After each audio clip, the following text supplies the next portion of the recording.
Between the road.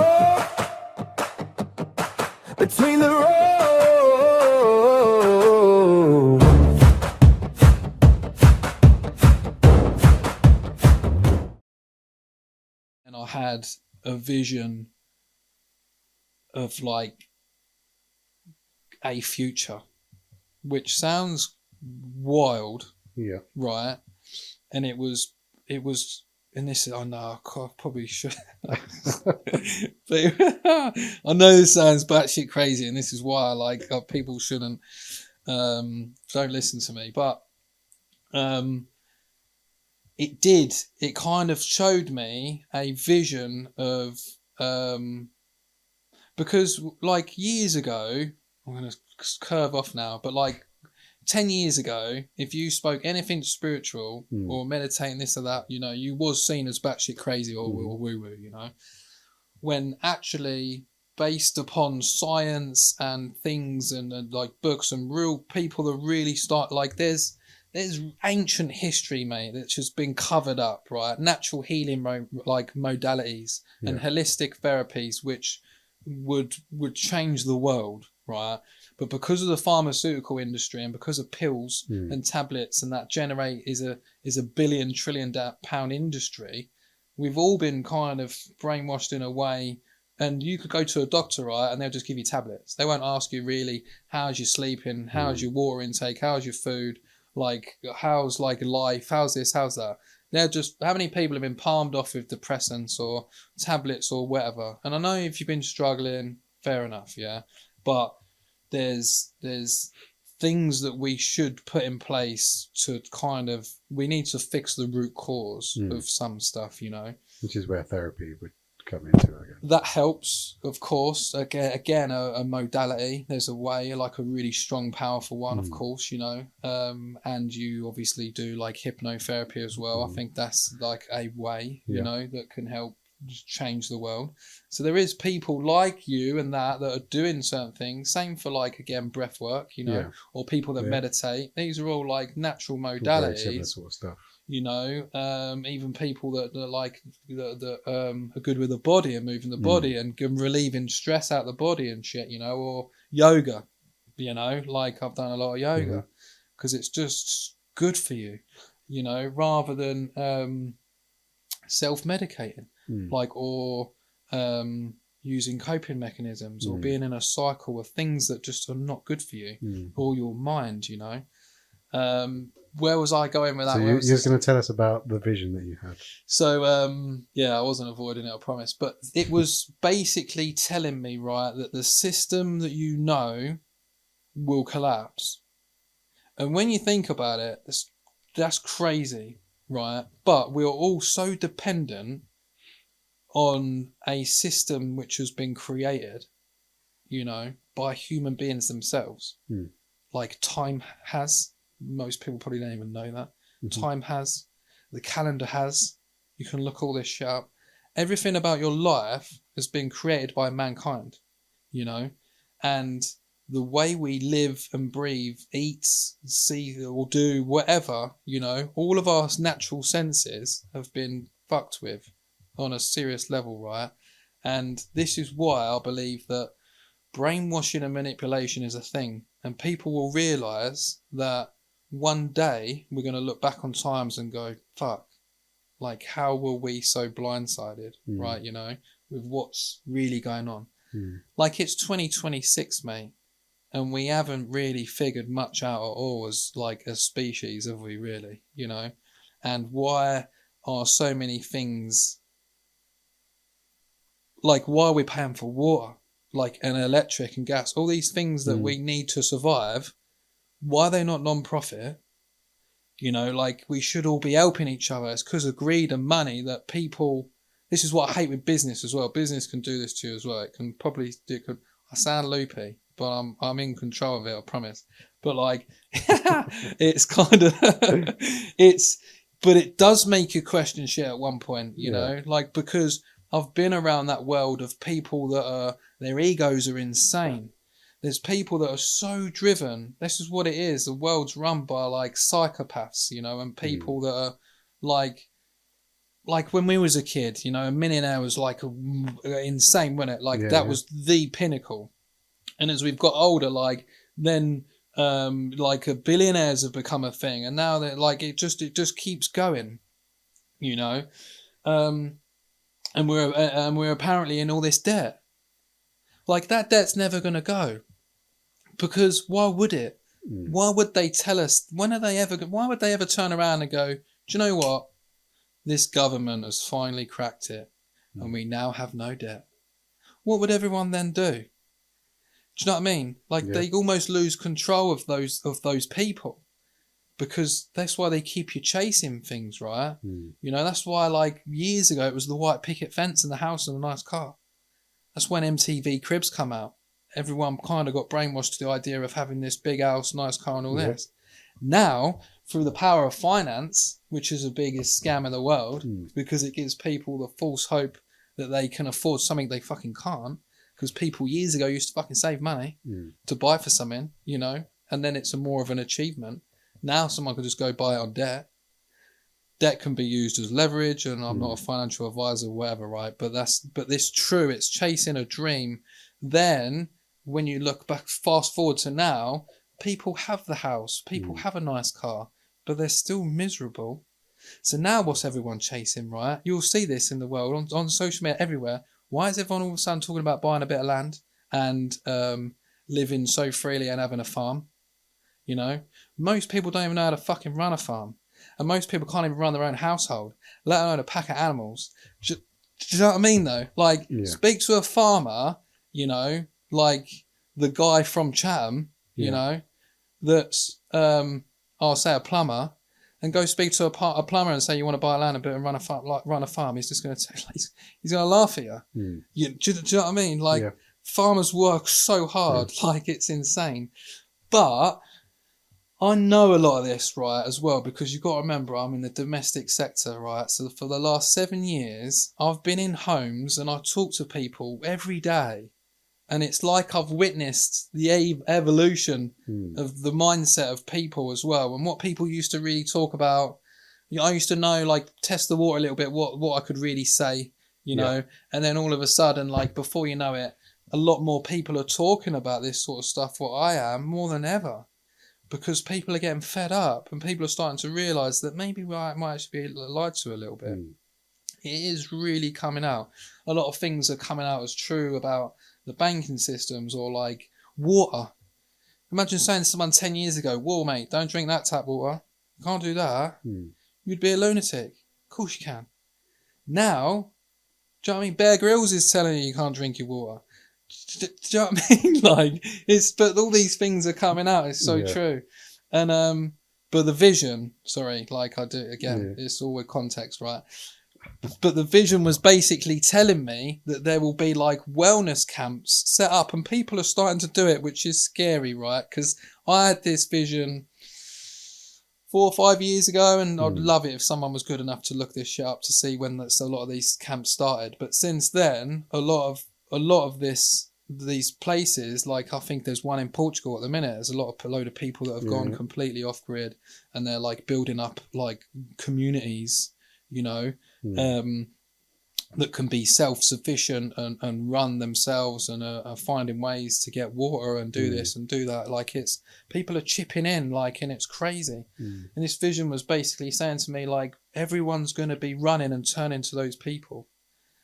And the reason why I believe a lot of it as well, because obviously in the army you have to learn survival. Like, you have to learn like bushcraft. You have to learn how to survive, cook, like live out in the field. We used to dig a hole to live in, or I've lived in the back of a tank for weeks on end. Do you know what I mean? So like, I've experienced a completely different world.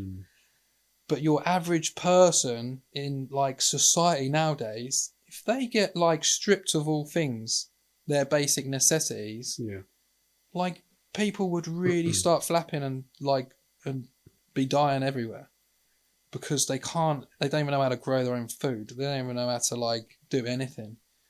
Like, do you know what I mean? Like, even in the army, for a basic level, we used to hand wash clothes for a long period of time, like on certain courses, or when you went away, or whatever, even when we was in Africa, like either you hand wash them or you paid like the local like guys to hand wash your clothes. Mm.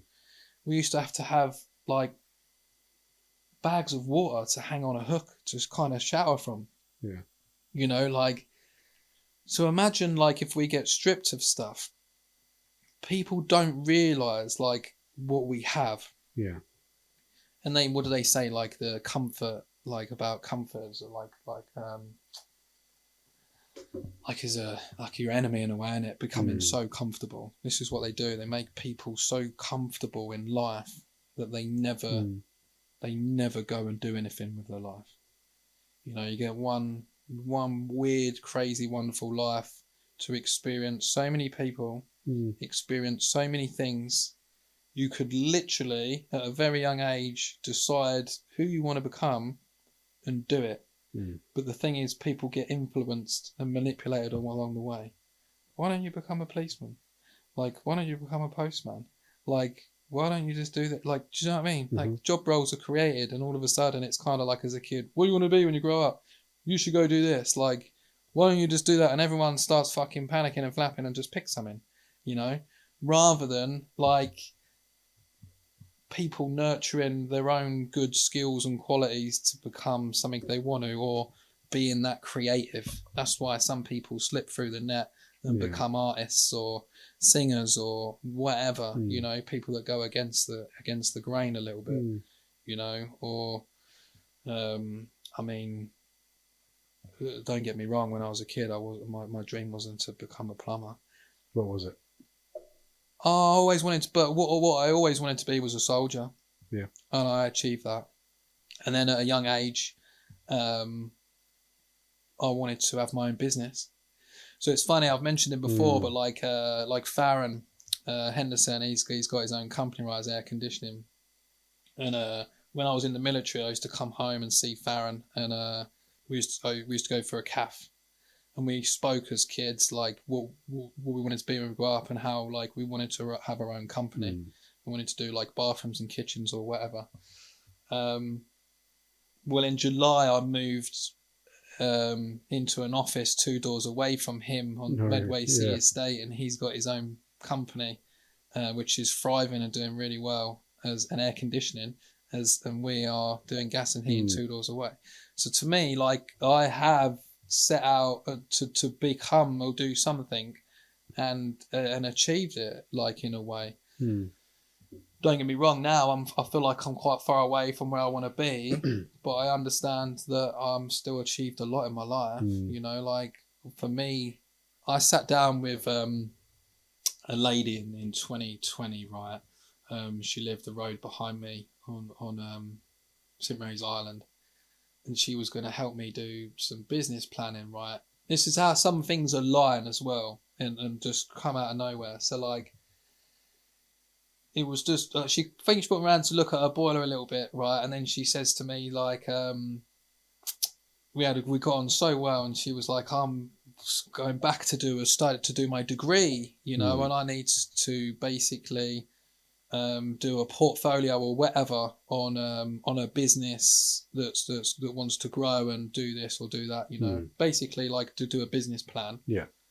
And I'm like, I was going through a bit of a phase really where, I should have mentioned it before. Same for like I've had a few visions, right, or a few things that have come true. So in my business, a lot of the things I'm going through right now, I've visioned before or thought about or whatever, you know. And it's kind of happening. Even like everyone thinks I'm nuts at the minute because I'm doing this like holiday giveaway. It's like £2,000 holiday giveaway. Like I would love a holiday. I don't think I can go on holiday this year, and I would love a holiday. And I feel poor as fuck. But I had a vision that I would do that, so I'm doing it. I don't know. Do you know what I mean? But like it kind of I like that, you know. And it's a way of me giving back. Genuinely, it was a 10-year thing. I'm not just going to give holidays away for like all the time. I'm not like that is crazy. But I wish I could. But like, as a 10-year thing, I just wanted to do something big, right? Sorry again, I'm losing myself a little bit. To go back to the lady doing your business plan. So, I had a vision I woke up at like 3:30 in the morning once. This is a bit of a spiritual time as well. If you Google it, it says like you wake up at that sort of time. If you're waking up at that sort of time every morning, you're probably stressed as fuck. But there's if you got to listen, sometimes Okay, things yeah. can be telling you something as well. Yeah. And I've just launched like service plans, right? Breakdown cover. I'm not here to sell them, by the way, but it'd be really good if people can. Yeah. But I had this kind of idea come in my head about doing service plans. I think we'd just gone through COVID or whatever, and I was learning and watching a lot of these videos, you know, about how to be successful, how to bring in multiple sources of income, like how to grow and scale a business or whatever. You know, I was learning so much stuff, and this thing comes to me about doing service plans. And I was throughout my life, out of nowhere, it's 3:30 in the morning, I'm getting my laptop out, and I've just blurted out a massive plan of what I want to do in the future. Man, it was insane. Like, and then a week later, this woman calls me up and I go round to her house, and then she's like, I need to do a business plan, and I've got a plan to do a business plan. And I'm like, she needed a new boiler or something, and I'm like, you can help me help you. This is so good. But anyway, like I need to speak to her actually. But she first sat me down and was like, let's work backwards. Like, what do you want, you know, from this? Let's see where you want to be, and then we find a way to get there. And I'm like, the first thing I said was, I just want my time. Like, I want my time back. Like, from the age of like 11 or whatever, you know. Yeah. I've been so like working. I've been so driven, and I've pushed myself so far. And now my kids are getting older. I've missed so much of their life. A lot of important moments as well. People don't realise that. That I don't want like fast cars and a fancy jet or whatever. Which is why I think I've learned business the right way, the hard way, like the hardest way. It's been like a pinball machine, all the way up, you know, and then down and up and down and up.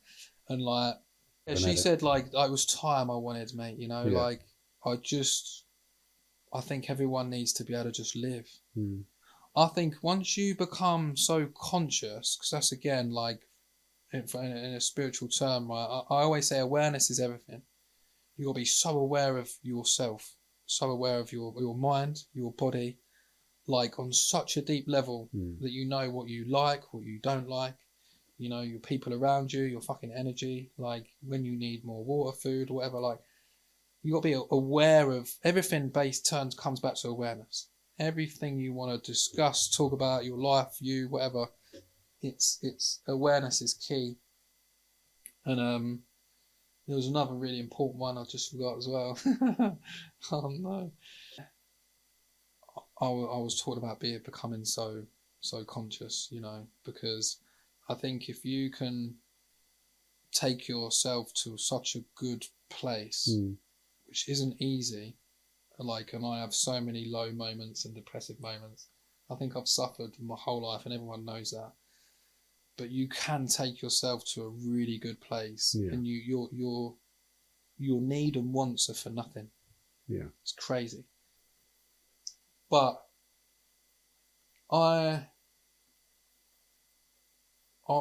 did. I wanted to build a company that can be self-sufficient or run with me there or not, so I could then have time to be with my kids, my family, you know, see the world, have slow days, and maybe this could be my why, right? So when you look at a lot of what I've said, there's a purpose to life that fuck knows why we're all here or whatever. It's just whether we are just energies having a human experience or whatever you want to believe it. Some people believe in God and religion or whatever, you know. But there was some sort of creator or creation, you know. This has never come out of an atomic bomb, you know. But how do we make it a better human experience. Well, I think, like I said earlier, back from the military quote, I think the only way is a collective way of people kind of turning around and going, we want better, or some people go off on their own little journey. Like I could start doing videos tomorrow and try and educate people about becoming more conscious and aware to fucking raise the consciousness of humanity or whatever to make it a better place, so people share more love rather than like greed, but I felt like that was a bigger task. Part of me wanted to be like that at one point, to be like, cause I think like, what are we all doing? Yeah. And just to touch on it quickly, sorry, actually, I think that the spiritual world can be just as corrupt as any other world. That's why it's so woo-woo, because it's been made to be woo-woo. And there's people that learn a little bit and then all of a sudden become coaches or experts and start telling everyone. And I think once people become a little bit conscious, it becomes like a really good feeling. And then ego steps in. And then it's like, I know this. It becomes like almost a bit of a cult. Like, I know more than you. And this is like something so different, A lot of the people are, with no disrespect, have gone through a lot in life or had a lot of trauma. I think 3 bad relationships can trigger a spiritual awakening, And I think, again, people forget that their ego can step in and alter that experience. And what I mean by that is a lot of people can manipulate what they're learning to take from people. There's a lot of good people I've met that want to help the world, do great things or whatever, but there's a lot of people out there that use it to make money again. It's like a constant cycle, just like anything. Like the business world's corrupt. The bigger you go in companies, the more you realise how corrupt governments are. I've witnessed it, like I've known it. I've worked for people that have been in high profile situations, right? And you hear how corrupt it can be. That's why I speak the way I do, It's insane, mate. So then it's like, what do you do with that knowledge? Like, what do you do with that? What do we all do with that? And I think that, well, for me, it was... my why was, well, what if I could lead by example? What if I could fight my way through the system, build a company, that's big enough, that can then lead by example to treat people how they should be treated. What that looks like, I don't know. I do a little bit. But like, what if that's 4-day weeks, 3-day weeks, and we only work half the week, What if that's people earning the right amount of money? Because they're like, why does my company need to profit millions? It just doesn't. You can't take it with you, And if you are, like I said, in a really good state of mind, you'll need and want for nothing. So like, I don't need all that in the bank. But if people are giving me my time, which is what I really wanted my business for, so I want time. If I can build or have a team of employees that help give me time, then they get what they want from it. And if I can help them fulfill their purposes and drive and needs and wants, and if we can do that, like I said in the beginning, right, building a company, it's not just you, it's like a multiple amount of people. If you can all build together, you're a bigger force than one, right? And I think if I can create a company that, I don't know, like I said, pays people more than they should, more than they're worth, if I can give them bonuses for Christmas, if I can pay for them to go on holiday. I know I'm giving away a holiday, but that was part of the vision, to help grow, expand, like bring awareness to us, but eventually give back. It will be giving back to my own, and then helping give back to the world, and or the population. And I think if people recognize that, and I can help people grow along the way, which is why I maybe should speak out more, but like you could create momentum, like if that company's doing really well, or you can create an image where it's like, for once, like a CEO's made it and actually isn't fucking greedy, man. sometimes I get why they become, because it becomes such a painful journey. You could end up being quite like come from a place of pain to be like, fuck the world, this is all mine. I want it all, like I'll just take from everyone, like, and I want everything, I get it. And and I still have dreams, like part of me wants to live, like have a place in like Portugal somewhere, like I still want to have like, it's like I still have dreams and aspirations, it won't just be mine. People could fucking use it all they want, like, and my kids will always be here. So, but you see where I'm going with that in business, like, and if that can create a ripple effect, or like I say, leading by example, right? If more people could follow suit, to me that was a better way of changing the world than trying to do it in that other way, to try and help people. The selflessness, isn't it? Yeah.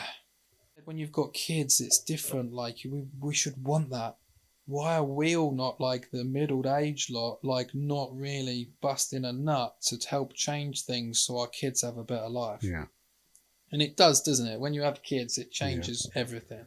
Massively. It changes so much, And I just don't think I could sit back and just watch a shit show and watch them grow up in a shit show or whatever,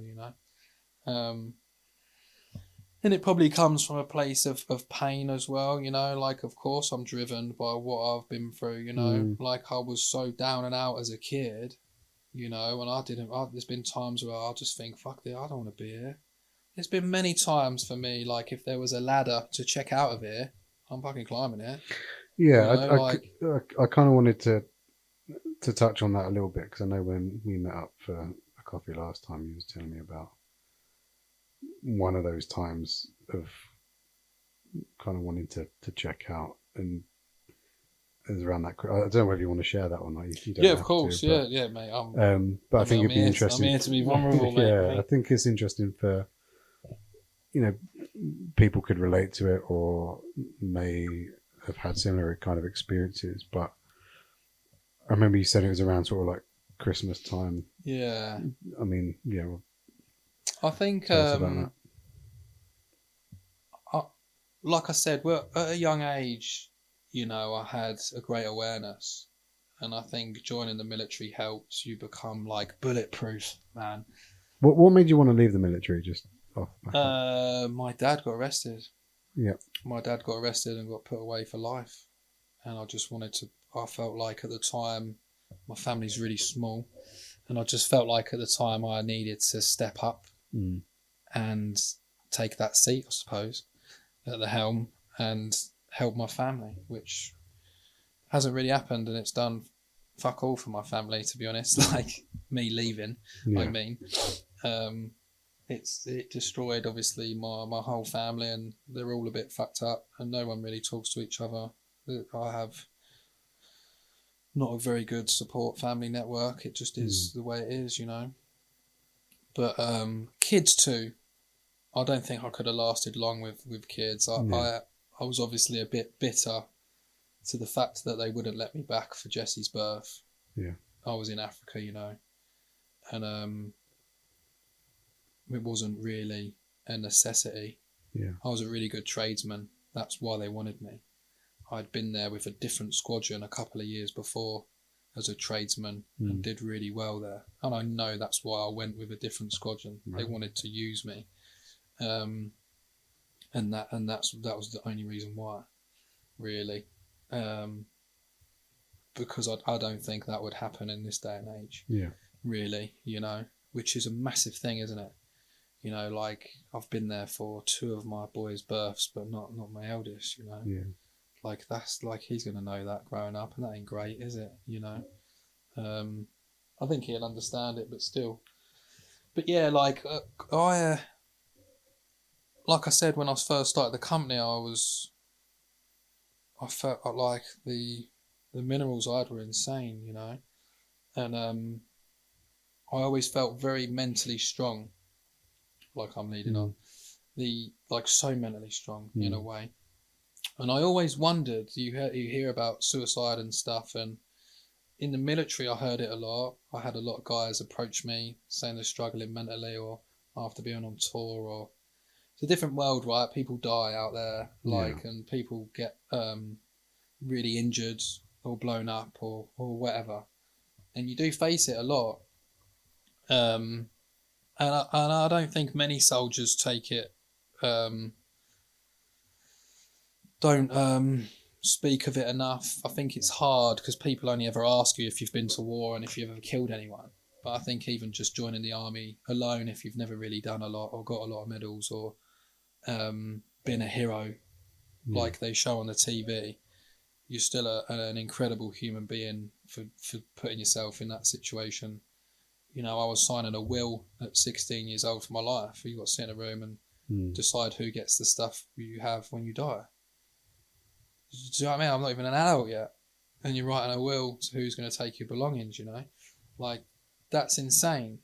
And the stuff you go through, like, they push you to your absolute limits, like, is insane. That's why you become so mentally strong. Yeah. Because they push it. They push all your buttons. They push you so much. Is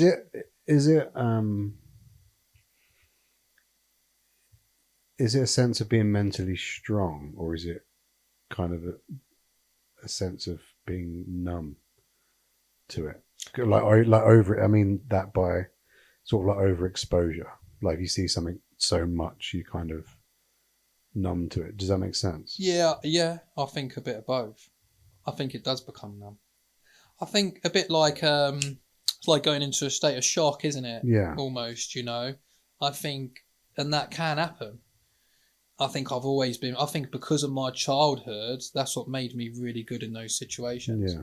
Like, and even in like some extreme situations I've been in, even at training level, right? But in the army, like, say you're doing PDT, like if you're going to a deployment in Afghan or whatever for 6 months, you'll do an 18-month pre-deployment training. So you can imagine, like, that training has got to be really, really difficult to prepare you to go for war. You know, I think I did PDT like 2.5 times. You know, like, that's a serious amount of like training as well. And hats off to anyone, by the way, that has done service and has done multiple tours and has gone through some serious shit, like more than I ever have. But I was surrounded by it as well, you know. And like, even from a training point of view, you know, like I did really well on my Carter when I went through a mad experience of coming back to Chatham to do my my advanced trade training. I think I then joined my unit in Tidworth to do Afghan training for a few months. I also got in a bit of trouble there, but that's another story. And then I got called out to go back to Germany. My boss said to me, "You're going back to Germany. You're going on a promotion course, you know." And then I did my Carder, and I did really well. Like, out of like 40 odd blokes or whatever, I come in the top 3 and promoted on the day, which is massive. Like, it skips your career really well. But I remember being on a training exercise there at the end of it. And there's like soldiers everywhere, you know. And we was in I think it's called like the Bergen-Belsen, maybe. It's like a derelict camp in Germany. I think there was like underground chambers from like the Nazi days when they were doing experiments on people. There was like burnt out cars and buildings or whatnot. We was living there, patrolling there, and sleeping on the floor at night time, you know. And I remember the next morning, there was a scenario where they had created like a simulated suicide bomber that's walking towards your camp that you've set up, you know. And you're in charge, like I was in charge. So it's kind of like everyone's looking at you to be like, what do we do now? You know, and you've got to make a decision there in the moment, like, right, kill the or whatever, you know, like, it's just. So there's so many things that you can go through, And I think it can almost, you can numb to it, of course, But then I think also we've got different levels. There's always Yeah. more you can go to, which is why elite people can really keep pushing themselves, to become better, to become great. There's always something you can kind of get your way up there, With no disrespect, and I know people really suffer, but there's a lot of people in the world that are just weak, and I know that sounds really How do you define that? I think that's, you can define that in a way of lack of knowledge as well. It's not just their fault. I think it's the way the system and the world is designed as well. Having the comforts that we have. Like look at men nowadays. They're not really that strong. Not many men are training. I think if you had a man and if a man was to be really honest with himself. Yeah. A lot of people, and again, I could probably get shot for this, all right? But I think if you was to really write down on paper who you wanted to be and how you wanted to become, like a man would want to be strong and fit, right? You just would. If you had the possibilities, if you had a man to be like, right, maybe in a hypothetical sense, you didn't have kids, you didn't have this, money wasn't an object, how would you live, breathe, and be, And so, just to clarify, in that sense, weak is in more of a physical sense. No, I'm on about throughout okay. broad. Like right, I'm on about mentally and okay. physically, Yeah. right? Because I think people are mentally weak, and it's not their fault. And I think it's because people don't push themselves enough. People are limited. Limiting beliefs is a thing. Fear is a thing. Like insecurity is a thing. There's all of these feelings and emotions which attack people that we all suffer with, right? But there's ways to break through them and we just don't. But why? Why don't we? So I know it sounds so painful, right? For when I first said that, people are just weak. Because people are, who's this dickhead? What's he on about? I'm fucking weak. But a lot of people are. I've been weak many times. I felt weak recently for weeks. I feel so low, because I've done a bit of a reset. I've taken away caffeine. I was smoking again for a bit. I've quit smoking. I've started going to the gym again, which has made me feel weak, for a while, because it's hard, but then it gets better. I've been suffering for months, mate. Well, I've been trying to drink water. I've been eating clean. I've taken away so many coping mechanisms that we all fall back into, but I know it's for the greater good. And that, as I was saying, touching on earlier, right, my kids are becoming teenagers and I feel more seen than ever. And I think I want to be a proper role model for my boys, I want to be that hero. I don't think my kids have ever said I'm a hero. And that fucking breaks my heart, because I think that's me, that's my fault, And I think that I want them to be my dad's strong, my dad's smart, my dad can do everything. My dad's this, my dad's that. Who wouldn't want that? I want my sons to be able to look up to me and be or any situation in life, my dad will know. I want them to obviously learn and do whatever, and I've said that, but I think it's, like I said, being a role model or leading by, you've got to lead by example. And I'm trying to do that, master that for myself, my business, my employees, and my kids, And again, I just want to, I don't want to upset anyone, but there is ways that people know. Right, people do things in their life they know they probably shouldn't be doing because it's probably not good for them. But they find it so hard to break through. And I've been there. I've suffered with addictions in my life, massively, or coping mechanisms, There's the person that just can't stop eating that chocolate bar or smoking that cigarette or having that glass of wine every day, or do you know what I mean? Go eating out or buying stuff online. There's so many crutches people have Yeah. to get through every single day, rather than it's all there because it's been designed to be there.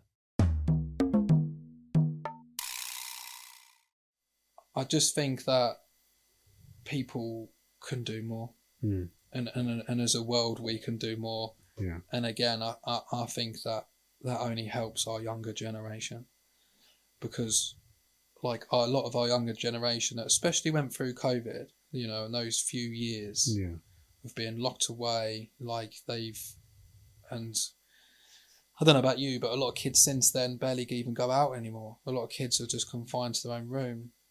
Like my son, like doesn't even have many friends and has quite openly said that to me, you know, like, and that breaks my heart as well. And obviously I'm going to help change that. But I think if you really had a moment to like spend time with them and get to know them at a young age, I think to myself, no, I like, this is a hard life. This can be a really hard life for people. And I want to raise men, like, and I want to raise gentlemen, and I want to raise human beings that are capable of dealing with it, you know, because I nearly checked out. This is where I'm going with it, right? So like, because I've had like, till like my mid-20s, I was like, I used to always wonder, you know, like I knew so many people that had struggled really, really badly, and I used to think, I've been through a lot. I always used to think to myself, I've been through a lot. Like, why have I never wanted to just check out? Like, why have I never wanted to end it? I just didn't. I just thought it was so far away from me until it wasn't, you know, and until you're that low. And I think that's why I am the way I am as well, because if you think you're low, you can go so much lower. Sometimes when you think you're at rock bottom, you're not. There's fucking deeper levels, you know. And I think I've been there a few times and had to really pull myself out of it, or had people there, you know, to help. And there was a period of time during COVID, where I was probably drinking more than I should have done, like a lot of people, you know. Like I was living on my own, really not really speaking to many people at all, not really seeing many people at all, apart from I had my kids, obviously, every week. And I was working so hard and so much. And this was a time in the business where I was doing so many things as well. I was obviously trying to do the marketing, like I was doing a lot of my bookkeeping. I was answering the phones. I was doing the job, right? So I'm working night and day.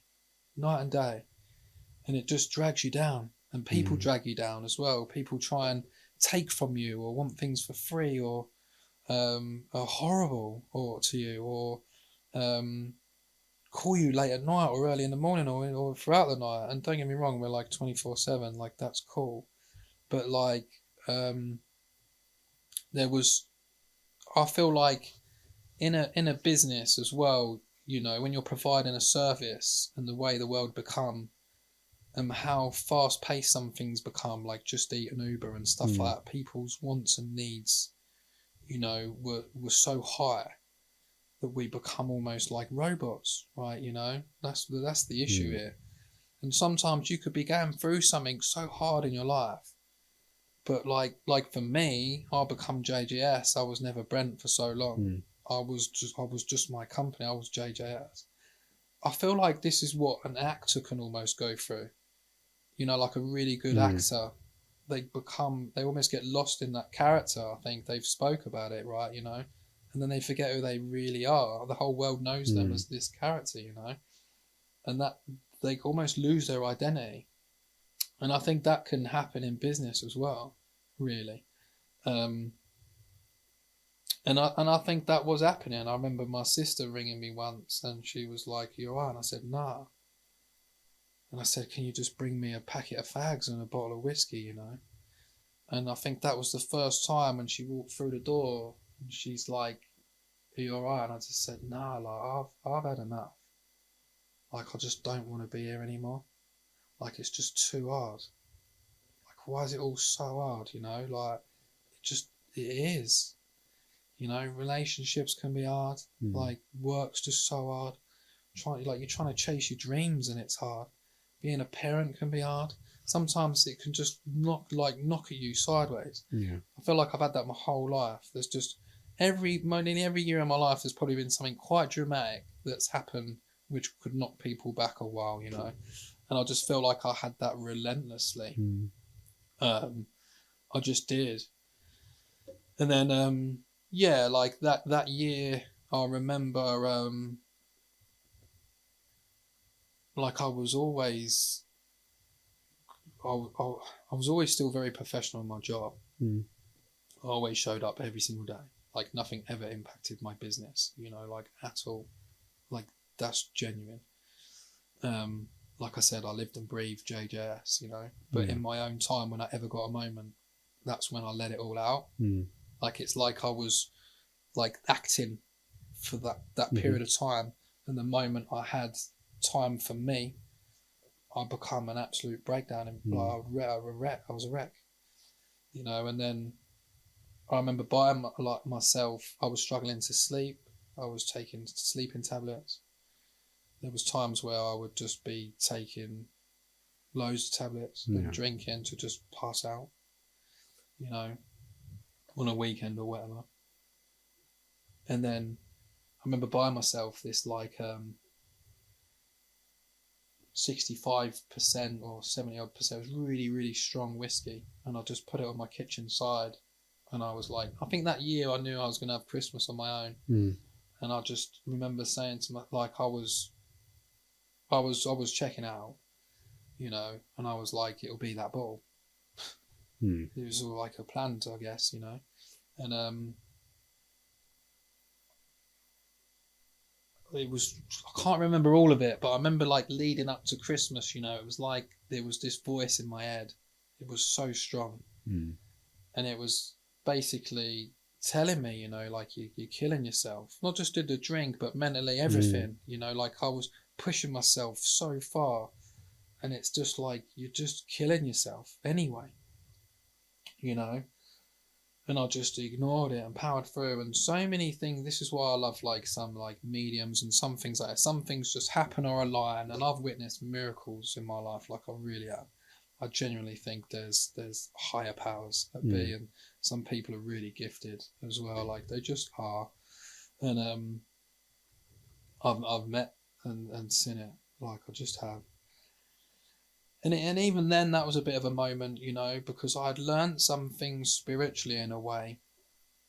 And I remember that day or night, I obviously drunk the majority of this bottle of whiskey, man. And like Christmas morning, passed out, and then I woke up and my neighbour had left the basket for me. They must have literally come in as well. They obviously knew I was on my own, and put a basket in front of me on the coffee table, and it had like some fucking lavender to help you sleep, and some like wellness sleeping tablets, and it had like the Power of Now in, and a couple of like the New Earth and some like spiritually minded books or stuff, you know. And then that voice in my head when I woke up just said to me, like, that, because obviously I fucking woke up, was like, that was your last drink. It was so strong, mate. Like I believe that's probably where some people have experiences whether they believe could be God or whatever, you know, no disrespect to religion or whatever, but that's what I think it comes from, you know. And to me, I think it's just a higher self or a higher knowing of you or your fucking soul or whatever, you know. But I listened to it, you know. I went cold turkey instantly, and didn't. And just to touch on alcoholism, right? As a society and especially a nation, we overdrink, and it's a poison. you know. And don't get me wrong, I love a Guinness now, but like there's the majority of the population drink way more than they should. It's just a fact. If you have to have even a drink a day, probably got a bit of a problem, and no one would ever like to admit that. That's just truth, right? So, and I get it, you know. Like I really do. Like I said, I was brought up in a world of alcohol. Like I had my first bottle of vodka at 11, and then I joined an organisation that was based around fucking drinking, man. Like you know. They used to do a thing in the army called Gunshot every Christmas, where all your seniors would wake you up in bed with a whiskey. You know, like it's a very old fashioned thing. And I went so the other way. I did the biggest reset of my life, which is why I know it's possible. Yeah. I stopped smoking. I was training. I didn't drink for 13 months after that. And I felt so powerful. After about 5 or 6 months, you think it's the biggest scam in the world, you know. But I tell you what really changed things for me. It was 4 weeks after that episode. Yeah. I had a call from a guy, an investor I know, and I had fitted his boiler. We've become really good friends. He's a really old gentleman, and he rings me and says, "Brent, like I want you to come round." And it was right. This must have been literally. I think this must have been just before COVID. You know, I can't remember now. It must have been. It might have been the year after. I don't know, but that had a big impact on it anyway. But this guy rings me, and I go around his house, and he's like, "Bren, I love what you're doing. Like, I love what you do. You're a great guy and a great tradesman." And he's like, "I've got properties in Mortar, and I want to send you out there, and I want you to refurb a lot of these properties in Mortar, you know."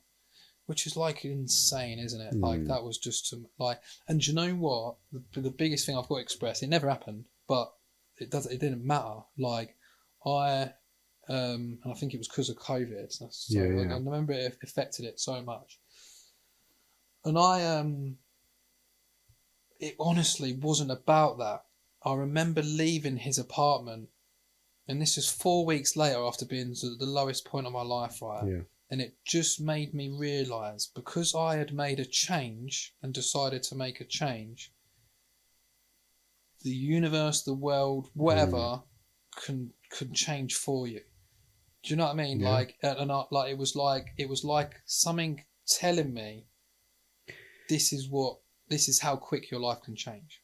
So why you should be positive, like why you should nurture and look after yourself. You know, why I did the right thing, why I stayed, why I lived, or whatever. You know, like it's more than a coincidence. Yeah, mate. I like I said, it was. I promise you, it wasn't about going more. Like I loved going. The idea of going more. Like I loved what he was saying. Like of course, but it wasn't that. I remember walking to my van afterwards, and I'd never really felt happiness like it, because I just thought, and it was based because of those last month, the radical change, you know, and that kicked, and that was it. Like that inspired my whole year.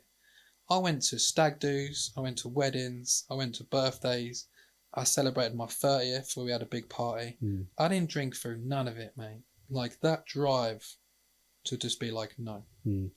Let alone because I was so low, the guilt and shame around my kids. Like that was the biggest reason why I obviously didn't. I was like I said, my biggest purpose then was like, I will bleed for my children to have a better life than I ever did. Like, and this is being proper vulnerable, and I don't really give a shit what anyone thinks, but like, if I can give my children like a life that I could have only dreamed of, and that doesn't have to be that fancy, by the way, do you know what I mean? Just to not experience a lot of trauma, not have to go through a lot, not really like need or want for a lot, to be emotionally fucking stable, you know, like to grow up around love, like to just feel happiness in a way, all the good stuff, you know, like that you should feel, rather than anything else that people pretend they want or need. you know, like, and we all need to learn that so fucking fast, man. Like, we just do. And yeah, like that was my experience from that, I suppose. Powerful. Yeah, it did Very feel powerful. And don't get me wrong, I've gone back on that many times. I think I did 13, I'll be honest here, like I think I did 13 months like no drinking. And I did struggle with it in so many ways. Not just because I wanted a drink, but it was always like there. This is what I do, right? So I'll always push the boundaries or limits. And hats off to anyone that stops and never does it again, you know. But after I did a year, I always wanted to do a year. And then, because I always loved the idea of the 1 year no beer thing. That was a big thing as well, wasn't it, you know. And I wanted to lock in, like, and see what I could do for business for me and stuff. And I wanted to go one extra step. That's why I did the 13, because it was the extra month, you know, because I thought that could be the hardest month as well. Knowing that I kind of could, but still won't, because I'd achieved my goal, right? And then there was a massive microchip shortage in the world, and they stopped selling boilers. And I remember walking into the suppliers once, and they said, "Yeah, we can't make boilers for a while." Yeah. And I'm like, "What?" Like, it was my biggest income. I installed a lot of boilers. And I remember going out for dinner with my partner at the time, and I was just like, I think I need a fucking whiskey today. Which goes against everything I've said, I know, you know. But that just shows how, like, bad we can have it on our own head. Yeah. But it weren't just that, right? It was, it really did. It was always there, like on my shoulder, just going, well, when can you? Like, when would this be okay? People get really, when you quit drinking or something like that, because we're such a society for it, like I had friends tell me, like, well, I couldn't ring you anymore because you couldn't come to the pub. I didn't know what to say to you anymore because you're not drinking. I didn't know how to be around you. Like, I had a mate of mine ring me up from the army I hadn't spoke to in 10 years because he had questions about it. Yeah. And he was telling me about this book about it because he went, how's people reacting around you? Yeah, yeah. Because it's quite a big thing, Brent, like what you're doing. Crazy, mate. Out of nowhere, this guy just rings me. Yeah. And we're talking about it. And I'm like, yeah, I've seen so many changes. People act and react so differently, you know. And people have around me my whole life because of what I went through as a kid. Yeah. You know, people found out like what my dad happened to my dad. That was in the newspaper, the fucking TV, radio, whatever. It was serious, you know. And people didn't know how to handle that. And people get awkward around you. I think because I was a soldier and I was away for 8 years, people don't know how to take you or act around you, you know. And it happens as a business owner, you know. And then when you get big enough as a business, you know, like when you're not really just that small anymore, people don't want you to, not many people want you to succeed. This is what's really strange in the world. Most people are not capable of achieving what they want to achieve, so they never really want you to be better than them. It's just a natural instinct that some people naturally struggle with, whether you want to admit it or not, you know. And then they find excuses for it. Oh, he got lucky. He knows more people. Like, his dad helped him with money, or justification. He's been given his company. Yeah, because it gives them a lazy excuse to satisfy the reason why they're just fucking shit person, like, or not better than when they should be, you know. And I know I've said a lot here that will attack people, but like, if it hurts you, then you need to sit with that for a bit, you know, like, because it's on you, isn't it, you know. But it's so true, and I'll tell you why this is important for me as well, because like, I've experienced, like, when I was paying for like business coaching, and I've been around a world of people doing really well in the UK, and I've not shouted about that at all on my personal profile, you know. Someone give me a book, right? I'll shout out to him, Dan Meredith, a few years ago.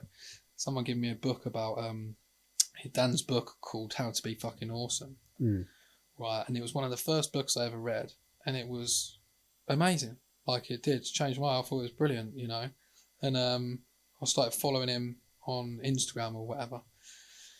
And then one day I see him do a post about doing like business coaching or whatever, and I just took the risk, took the jump, and messaged him, And he replied to me, and then we had a really good chat, and he become my business coach.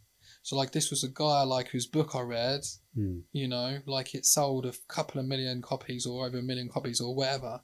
He's run like multiple businesses,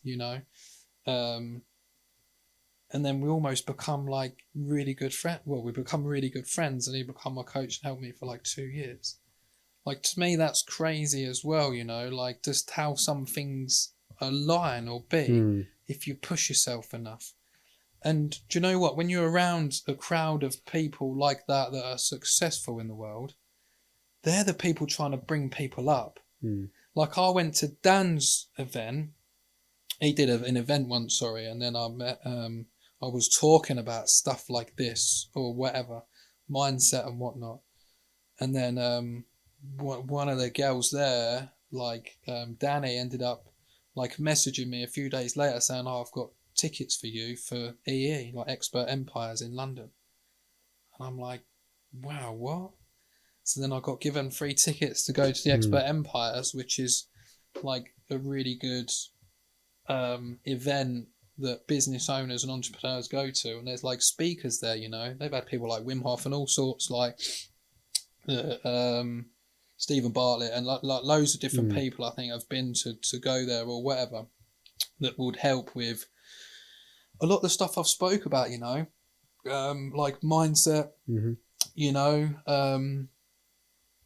how to improve yourself, like, how to grow, how to become better, like how to structure a business, how to grow a business, like softwares. Like, they talk about so much of the stuff I've spoke about today to become successful in life, right?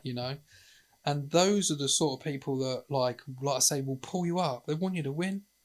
Like, they will check on you, and want you to do really well. And then when you reach a certain level, like back home, I remember a couple of years ago, we had an immense growth. I think in a year in business, we grew like 56% revenue. And over a 3-year period, we almost tripled in size.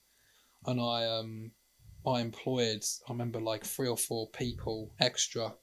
I had like copywriters, I had people doing my marketing, like I hired like business consultants, like, and I was, don't get me wrong, I still felt really poor, but I was pushing it so hard. I had like an 18-month plan to really try and push and scale, and it went terribly wrong for different reasons. There is some level of success there, but we took over a company as well, and do you know what, like how people then act around you is crazy, mate. And I almost hated it, because like people would walk up to me like, "Oh, how's the big JJS?" And I'm like, "Why can't you just ask me how I am? Like, how are you, Brent?" Like, because it bothers them like so much, because they just think you're achieving something that they can't as well. I know it does. It comes from a place of like jealousy almost. So many people get really, really jealous. So they're giving you like a different identity. Yeah, and a different like perspective. Like, it bothered me for a long time, mate. Like I said, I think when you're in a world of business, there's a lot of showboating, there's a lot of greed, there's a lot of people that are out for themselves, and a lot of people that try and take. So many people have agendas. How can they use you to climb the ladder? People just step on each other, rather than like there is a community out there of people, and there is a good bunch of people out there that collaborate in a good way and help each other lift. And again, I really suffered with that. The bigger you get, the less people cheer you on, the less people support you when you still really need it. Like, we're still a family-run business, like, and we don't get recommended a massive amount locally, which is fine. Like, I know that on the same breath, I know people have their own stuff going on. People are lost in their own world. I'm not saying like, poor me, we don't We don't have cheerleaders. That's not my message, you know. It was just how weird it is that of how some people can react around you when you're trying to be a better person or put service to the world. Because at the end of the day, like, my company is still a company of service to help people. It's a form of helping people in a different way. And then I'd like to think one day I'd be able to help people differently. Yeah. When I've got a little bit more experience and wisdom, you know. Even though I sound like I've been spitting a lot of wisdom, like, I still struggle too. Like, and I still, like, I'm not nowhere near where I want to be. I'm still, like, raising kids. I'm still building a company. You know, I just don't think I've got the capacity to do any more than that. Not yet. Not yet. Maybe. We're going to wrap it up, Brent, if that's all right. I've got one more question for you. And that is the question I ask everyone at the end. Far away. Is there anything from this conversation that you're going to take away? Anything that you've learned about yourself? Anything that's been brought to your attention? Anything that you kind of not thought about for a while? Or what are you taking away from this conversation today? I mean, like I said, I always love deep conversations, you know. Like, at the end of the day, a lot of what I've said is an opinion. It's just my experience of life, you know. And clearly, through what I've been through in life has shaped the way I am, the way I think, or whatever. And I think I said, it sounded like I went in on so many things, and that would probably bother me. But I think some people do need to hear it as well, you know, like, and I